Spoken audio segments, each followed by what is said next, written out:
Nós vamos tratar aqui agora de alguns aspectos analíticos adicionais associados ao debate sobre câmbio fixo e câmbio flutuante, na medida em que, historicamente, especialmente nos últimos 150 anos, desenvolvemos todo um sistema de financiamento, de crédito, de pagamentos no plano internacional.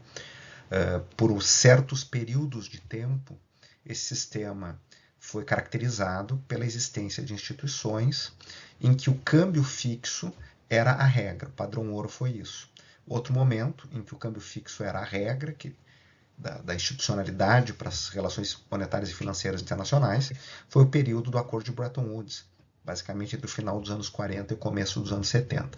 Depois, no plano internacional, as moedas passaram a flutuar, ainda que, como nós observamos anteriormente, em certas regiões ou em alguns contextos históricos específicos, regimes de câmbio fixo ou câmbio administrado tenham sido bastante utilizados. O que nós vamos tratar nessa parte do nosso tópico 5 é avançar em alguns elementos para compreender o funcionamento do câmbio fixo e o debate em torno de vantagens e desvantagens do câmbio fixo e flutuante. O detalhamento histórico disso será tratado no ponto 6 da disciplina. Então, há dois sistemas básicos de uso, né, de moedas de reserva, ou a forma como podemos também tratar. Os regimes foram tornados, né, como sistemicamente alicerçados no câmbio fixo. Um primeiro regime de fixação é aquele em que os países fixavam o valor em ouro das suas moedas. Então, a onça de ouro tinha um determinado valor e as autoridades monetárias garantiam a compra e venda de ouro naquele determinado valor frente à sua moeda. Isso criava um sistema de taxas de câmbio entre as moedas. Se uma onça de ouro era vendida por 20 unidades de uma certa moeda e por 5 unidades de outra moeda, a taxa de câmbio entre uma moeda e outra seria de 1 para 4. Né? Mas os governos, insisto, não fixavam a taxa de câmbio de uma moeda frente à outra, mas todas se atrelavam ao ouro, e isso implicava em um sistema de taxas nominais de câmbio fixas. Nem todos os países conseguiam adotar a conversibilidade em ouro de suas moedas. O próprio Brasil não conseguiu na maior parte do período de vigência do padrão ouro internacional.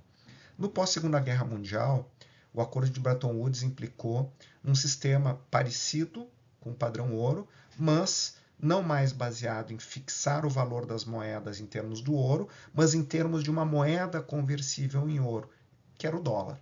Então, o dólar estava fixo ao ouro, ao passo que as moedas fixavam, né, as suas respectivas paridades frente ao dólar estadunidense. No sistema baseado no padrão ouro, o que os bancos centrais deviam ter? Reservas em ouro. Num sistema baseado numa moeda de reserva, no caso o dólar, no período Bretton Woods, o que os países precisam ter? Reservas em dólares. Então, esse sistema, os dois tipos de sistema geram impactos distintos em termos de ajustes macroeconômicos. Por quê? Porque o país que emite dólar acaba tendo uma vantagem no sistema de moeda reserva frente aos demais países. Porque esse país, né, tem na sua moeda a referência para que os outros estabeleçam a conversibilidade das suas respectivas moedas e os títulos necessários para lastrear a paridade fixa. Esse é um tema que nós tratamos no início da disciplina, no tópico 1 de Relações Financeiras Internacionais, quando observávamos o caráter hierárquico e como o dólar se constituiu numa moeda de referência, mesmo depois que o sistema de câmbio fixo de Bretton Woods desmoronou. Uma forma de observar, né, os dilemas econômicos que emergem nos regimes cambiais, nos distintos regimes cambiais e como eles são administrados ao longo da história, algo que nós inicialmente tratamos de observar no tópico 4 da disciplina, é aquilo que o Mandel chamou de o trilema das economias abertas. Que trilema é esse?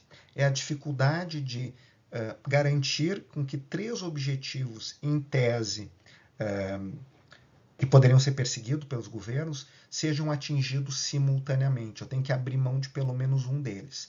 Há alguns autores contemporâneos que dizem que não há um trilema, que há um dilema. Mas vamos primeiro entender o trilema.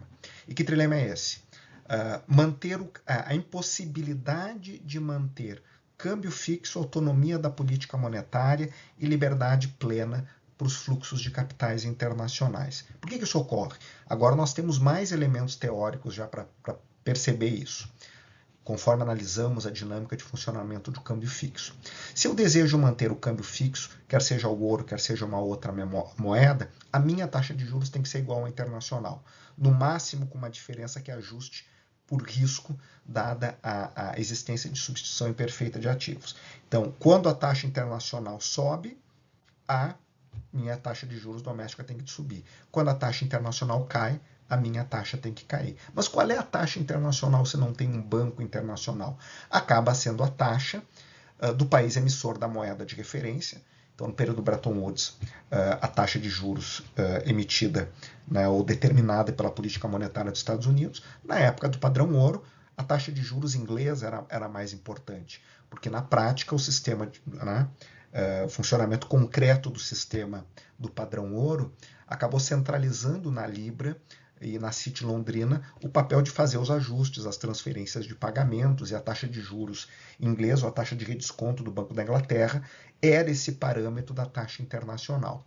Então, num regime de câmbio fixo, que tem livre mobilidade de capitais, se eu tento baixar minha taxa de juros a um patamar inferior, já ajustada pelo risco, ao do país emissor da moeda de reserva, Estados Unidos, ou ao país mais influente no padrão ouro, a Inglaterra, eu vou observar uma fuga de capitais, né? Porque os investidores vão lá em direção aonde a taxa de juros é maior, né? Acaba sendo no país mais seguro.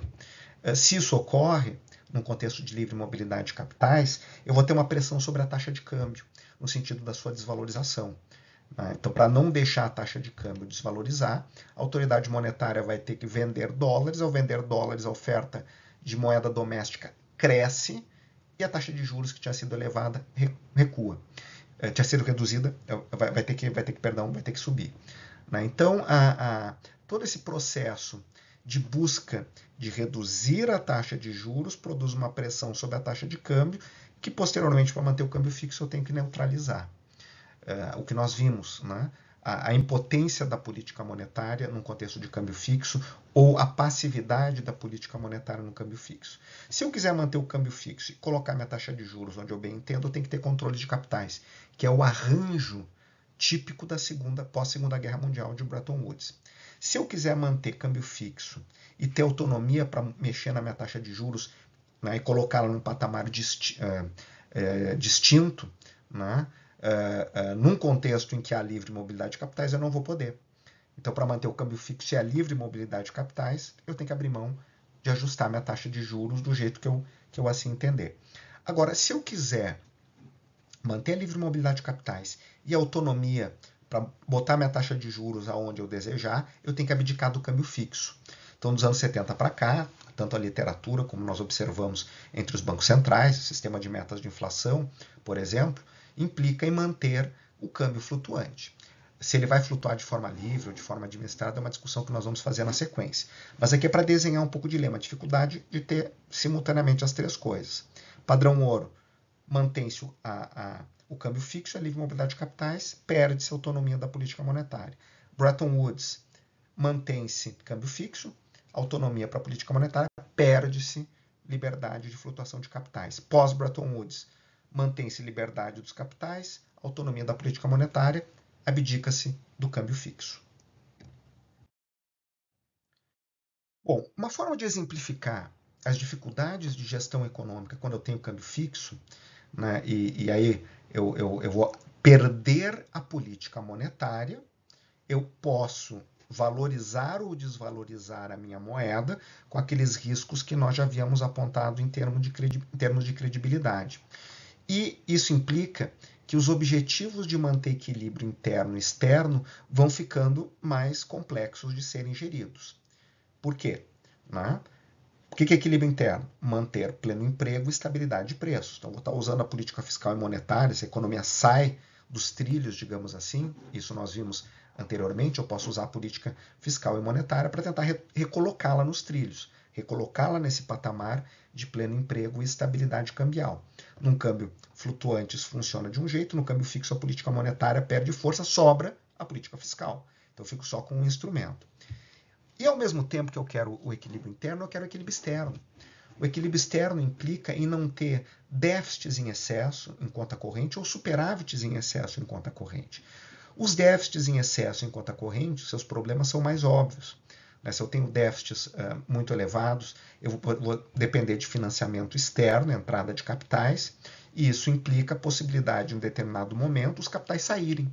Eu observar fugas de capitais, na medida em que esses desequilíbrios forem se acumulando, e quem estiver nos financiando observar que a capacidade de pagamento em moeda estrangeira não é suficiente, as reservas do Banco Central talvez não sejam suficientes.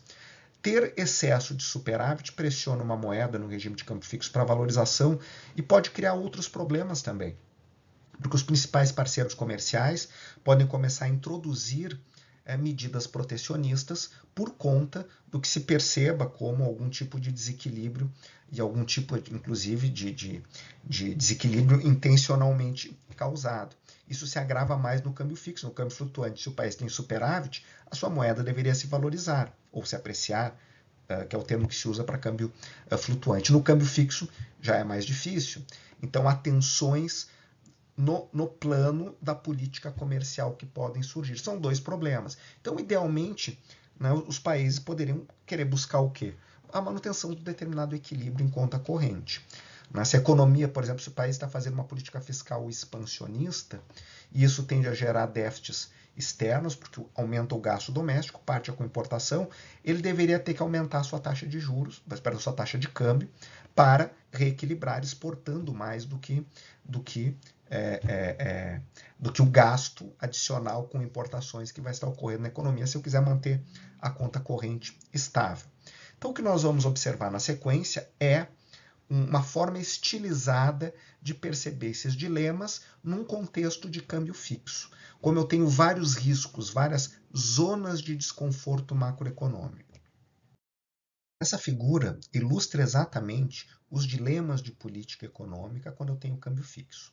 Ela vai estar mostrando como ter um único instrumento, a política fiscal, dado que eu não posso ter a política monetária, num contexto de regime de câmbio fixo, me joga para uma série de dilemas, uma série de regiões de desconforto macroeconômico. Então, para entendê-la bem, vamos ver que no eixo vertical temos a taxa de câmbio, no eixo horizontal a política fiscal, denominada aqui de alívio fiscal. O que é um alívio fiscal?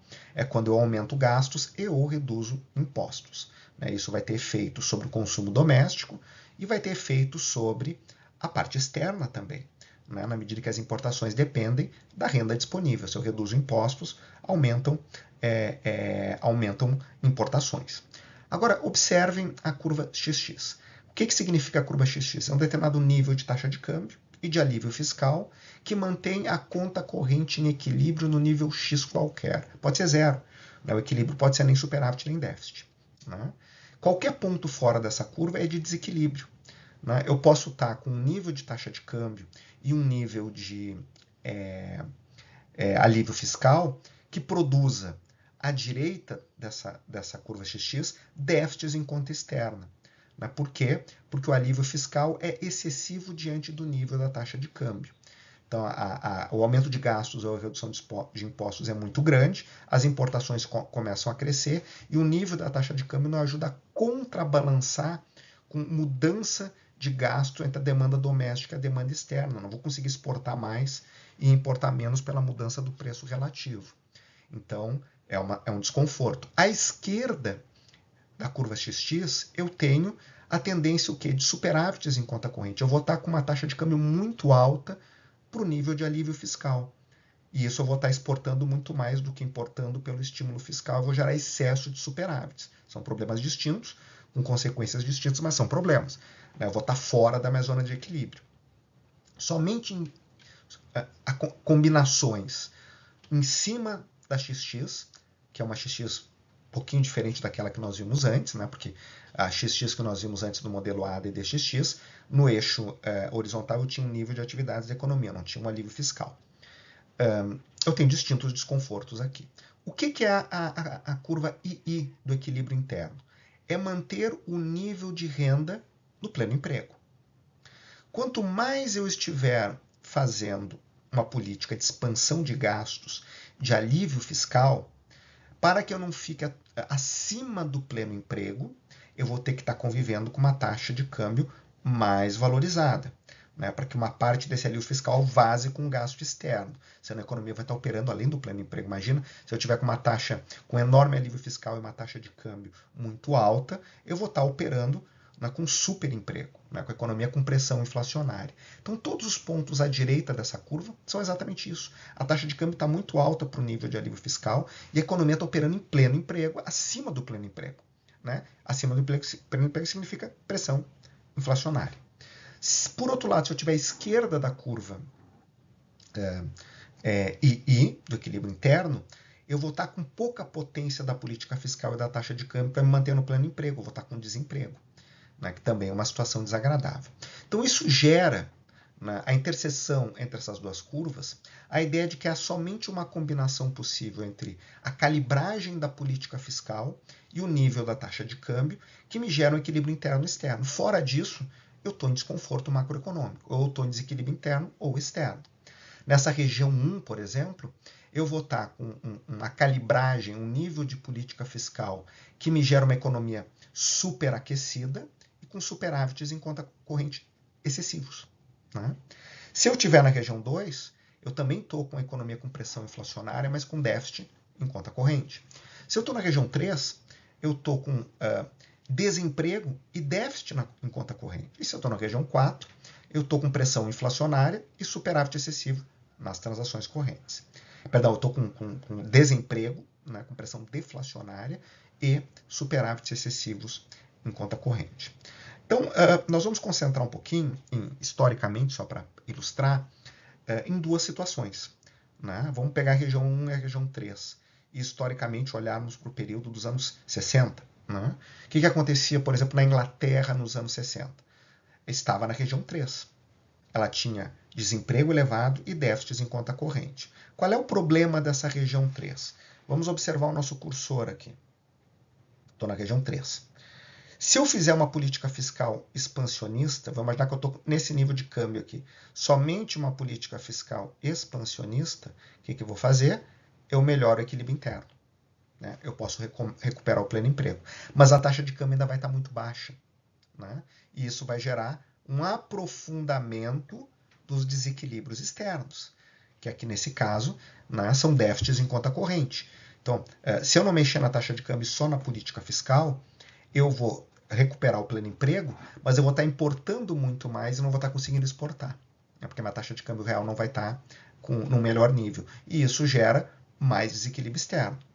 Agora, se eu partir da mesma posição e fizer uma política fiscal contracionista, eu elimino os déficits em conta corrente, mas aumento o desemprego. O que eu teria que fazer? Uma combinação, se eu estou aqui, de política fiscal e desvalorização da libra frente ao dólar para recuperar o pleno emprego e equilíbrio externo. Essa política de desvalorização tem o custo que nós já tínhamos dito, mas seria possível. A mensagem é, com câmbio fixo, sem poder fazer política monetária, só a política fiscal não recupera o equilíbrio externo e o equilíbrio interno. Eu precisaria ter desvalorização com política fiscal expansionista. E se eu estiver aqui na outra ponta, se eu estiver com superávit excessivo e pressão inflacionária? Essa é a situação da Alemanha e do Japão no pós-Segunda Guerra Mundial. Se eu fizer uma política fiscal expansionista, o que eu vou fazer? Eu vou eliminar o excesso de superávit externo, recuperar o equilíbrio fiscal, recuperar o equilíbrio no balanço de pagamentos em conta corrente, né, porque vai vazar o gasto para fora do país, na medida que eu vou estar importando mais, né, esse vazamento diminui, eu vou estar importando mais e reequilibra as contas externas. Porém, a economia vai estar com maior pressão inflacionária ainda, porque eu vou estar dando esse estímulo fiscal. Se eu pegar a política fiscal e torná-la contracionista, o que eu faço? eu diminuo a demanda doméstica, né, e reduzo a pressão inflacionária. Só que isso vai fazer com que o superávit cresça mais ainda, né, porque eu vou estar importando menos. Então, a combinação que esses países deveriam ter era valorizar a moeda e fazer uma política fiscal mais contida, mais contracionista. Então, eu teria que fazer a combinação das duas. Só fiscal não resolveria.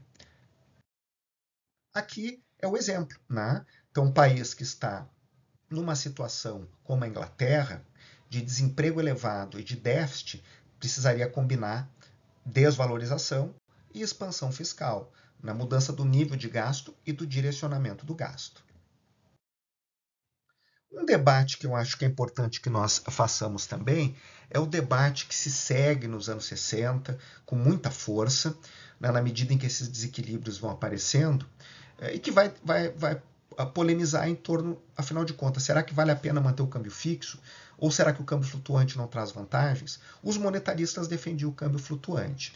Quais eram os argumentos fundamentais? Primeiro, com o câmbio flutuante, eu posso recuperar a possibilidade de fazer política monetária para objetivos domésticos, quer sejam estabilizar a inflação, as pressões inflacionárias, vamos lembrar lá da situação de pressão inflacionária que a Alemanha e Japão tinham, ou eu posso usar, né, para conter a política, né, conter a situação de desemprego excessivo, reduzindo a taxa de juros abaixo da internacional, sem pressionar a política fiscal, caso da Inglaterra. Então, a retomada da autonomia da política monetária teria, de acordo com a visão dos monetaristas, seria um ganho. É claro que para isso eu tenho que abdicar do câmbio fixo. Uma outra questão é que nos anos 60 foi ficando claro, né, aquilo que os franceses chamavam de privilégio ultrajante do dólar. Enquanto os demais países tinham que estar calibrando as suas políticas em função das mudanças nos Estados Unidos não tinham uma restrição de balanço de pagamentos. Eles definiam suas políticas econômicas só a partir dos seus interesses domésticos, sem que tenham que estar olhando para o balanço de pagamentos. Né? O único problema que eles tinham, né, e nós vamos retomar na parte histórica, a discussão do dilema de Triffin, por exemplo, era a possibilidade da desvalorização do dólar frente ao ouro. Né? Mas eles precisavam abdicar da autonomia da sua política econômica para fins de ajuste do balanço de pagamentos. Há um terceiro argumento, que choques de demanda seriam melhor administrados, as recessões seriam mais curtas e a recuperação mais rápida, num contexto de câmbio flutuante. Vamos dar uma olhadinha nisso. Exatamente o que esse gráfico procura dizer. Num contexto de câmbio fixo, pegando o modelo ADD abaixo e num contexto de câmbio flutuante acima. Se eu tiver uma queda da demanda global, uma queda da procura global pelos meus bens, a curva DD se contrai e eu vou ter uma recessão, a renda cai de Y1 para Y2. Ao mesmo tempo, a minha taxa de câmbio se deprecia. Se não houver um repasse integral para a inflação, eu consigo ter uma depreciação real da taxa de câmbio, meu produto fica mais competitivo e, na sequência, eu vou estar exportando mais e a DD pode voltar para a sua situação original. No caso do câmbio fixo, se eu for para o ponto 2, o Banco Central não pode autorizar. Não vai deixar isso porque a moeda se desvalorizaria. Para que ela não se desvalorize, o Banco Central deveria vender reservas, enxugando a capacidade da autoridade monetária, não administrar a moeda, enxugando a quantidade de moeda na economia, proteger o câmbio fixo, vendo reservas, diminui a quantidade de reais. Isso vai contrair a AA. Então, num câmbio fixo, o choque seria mais profundo, a recessão seria maior e a recuperação mais lenta. Nós vamos, na sequência, no próximo bloco, tratar dos estudos recentes sobre vantagens e desvantagens do câmbio fixo e do câmbio flutuante. Então, lembrando que aqui o câmbio flutuante funcionaria como um amortecedor, que é um argumento que aparece, inclusive, nos debates sobre as vantagens do sistema de metas de inflação. Ora, deixa o câmbio flutuar, que por ali ajusta o choque externo. Os defensores do câmbio fixo, em geral os keynesianos, à época, os monetaristas defendiam o câmbio flutuante, tinham muito medo que, com o abandono dessa âncora, a inflação pudesse sair do controle. E também nós tivéssemos um retorno ao cenário dos anos 30, de especulação no mercado de câmbio, no mercado de juros. E essa especulação no mercado de câmbio, no mercado de juros, reduziria o comércio internacional e os investimentos, que é o que se viveu nos anos 60, quando as taxas de câmbio começaram a flutuar. E também a não coordenação de políticas macroeconômicas. tanto no padrão ouro quanto no câmbio no Bretton Woods, né? Aquilo que a Inglaterra e os Estados Unidos faziam, de uma certa forma, balizava o comportamento, era um mecanismo implícito de coordenação para o bem e para o mal. E também argumentavam que a taxa de câmbio era um preço tão importante que ele não poderia flutuar ao sabor das forças de mercado. Então era um debate muito intenso que, no fundo, acaba, a partir dos anos 70, mudando, não os termos do debate, mas a realidade muda, com a ruptura do sistema Bretton Woods e com a flutuação na taxa de câmbio entre as principais moedas. Dentre esses argumentos, também acaba que a taxa de câmbio fixa seria um estabilizador para choques financeiros. Vamos dar uma olhada. O que é isso? Num contexto de câmbio fixo, se há um aumento da demanda por moeda doméstica, que faça com que a A se contraia, num câmbio flutuante vai ter uma depreciação da taxa de câmbio, com uma recessão. Num câmbio fixo, cria um mecanismo automático de ajuste, que para evitar a valorização da moeda, a autoridade monetária vai ter que comprar o excesso de moeda estrangeira, fazendo com que a oferta de moeda doméstica suba e acabe retornando ao equilíbrio anterior. Então, há um mecanismo no câmbio fixo que uma situação de aumento da demanda por moeda doméstica, sem o aumento da oferta de moeda, eleva a taxa de juros, pressiona por valorização ou apreciação no câmbio flutuante, no câmbio fixo por valorização. Para evitar a valorização, o Banco Central vai ter que comprar o excesso de moeda estrangeira, jogando moeda doméstica, fazendo com que a economia volte ao nível de emprego anterior. Esse debate sobre vantagem e desvantagem de câmbio fixo e câmbio flutuante vai ter um contorno interessante na Europa. Porque quando as moedas começam a flutuar no começo dos anos 70, essas economias eram muito interligadas em termos de comércio e finanças. Isso implicou que a maior volatilidade cambial gerava dificuldades econômicas as mais diversas. Então, inicia-se um processo já nos anos 70 de tentativa de coordenar, de evitar o excesso de flutuação nas taxas de câmbio entre aquelas principais moedas. No início, os países mais do centro-norte da Europa, e depois isso foi ampliando até que foi criado o Sistema Monetário Europeu, que era um sistema na qual os países fixavam suas moedas a uma moeda de conta chamada European Currency Unit, ECU. E era uma forma coordenada dos bancos centrais também de ter regras e procedimentos de intervenção no mercado cambial para diminuir a flutuação das moedas. Ao invés de fixar ao ouro, ao invés de fixar ao dólar, as moedas das principais economias europeias que faziam parte do sistema monetário europeu passavam a estar fixas entre si por meio da ECU, da European Currency Unit, que vai ser a origem do euro. Depois vai sair o ECU e vai surgir o euro. Muito parecido com o que aconteceu no Brasil com o Plano Real, em que se criou uma unidade de conta, o RV, os preços dos contratos foram convergidos para o RV, depois tira o RV, entra o real. Não é esse o centro que nós estamos falando, mas é um mecanismo parecido. Então, o que foi o sistema monetário europeu, com o ECU e depois a criação do euro, implicou, nessa etapa prévia, um regime de câmbio fixo, que os países fixavam suas moedas a um parâmetro comum. E tudo isso gerou uma discussão, ou trouxe um exemplo de uma discussão que está lá nos anos, final dos anos 50, início dos anos 60, sobre as condicionalidades para que economias fixassem suas moedas entre si. Será que todas as economias conseguiriam fixar as moedas entre si? Ou haveria características mais favoráveis?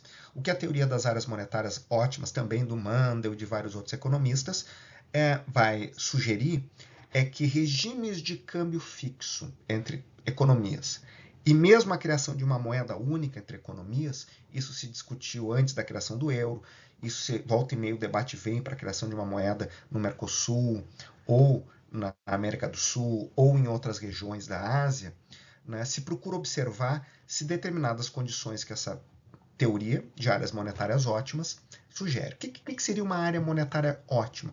É um conjunto de economias que estão tão interligadas em termos de comércio, fluxos de fatores, capital e trabalho, que torna-se mais vantajoso fixar as taxas de câmbio entre eles ou criar uma moeda única do que as desvantagens geradas pela perda da autonomia da política monetária. Quando eu fixo isso, eu vou perder a autonomia da política monetária. Então, Isso estaria diretamente associada ao grau de integração. Economias pouco integradas, não vale a pena fixar moeda entre elas, de acordo com essa teoria. Economias muito integradas, valeria a pena. Krugman e Obstfeld, neste capítulo, Krugman e seus coautores, no capítulo que trata de áreas monetárias ótimas, em algumas edições do manual é capítulo 20, em outras o capítulo muda, explicam historicamente o surgimento do euro, detalham esses argumentos. Aqui nós vamos concentrar na parte mais analítica. Menores as perdas. Então vamos observar aqui que, do ponto de vista lógico e do ponto de vista da análise, a ideia é que a partir de um determinado nível de integração, esses ganhos vão exceder as perdas e constituiria uma área monetária ótima. Vale a pena fixar a taxa de câmbio ou vale a pena aderir a uma moeda única.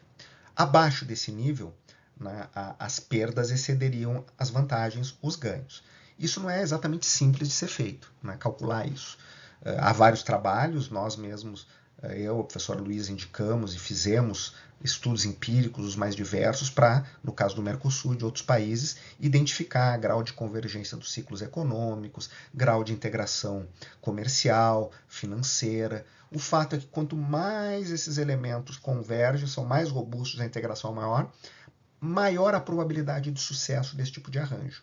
E quanto menor, maiores as dificuldades, menor a integração. Os países europeus são bastante mais integrados, mas não plenamente, há dificuldades. E na América do Sul, por exemplo, e no Mercosul, não há o mesmo grau de convergência de ciclos e de integração em algumas dimensões. Em outras, até no comércio, há alguns indicadores importantes de elevada integração. Então, em síntese, o contexto de criação de um regime de câmbio fixo entre o conjunto de países, sistema monetário europeu, ou a criação de uma moeda única euro, é mediado pela questão do nível de integração, o grau de convergência macroeconômica das economias. Quanto maior essa integração e maior essa convergência, maior a probabilidade de sucesso desse arranjo. Quanto menor a integração, maior é o risco, porque as perdas de autonomia de mexer na taxa de juros e na taxa de câmbio para ajustar macroeconômico o país são muito maiores do que os ganhos em termos de redução de volatilidade.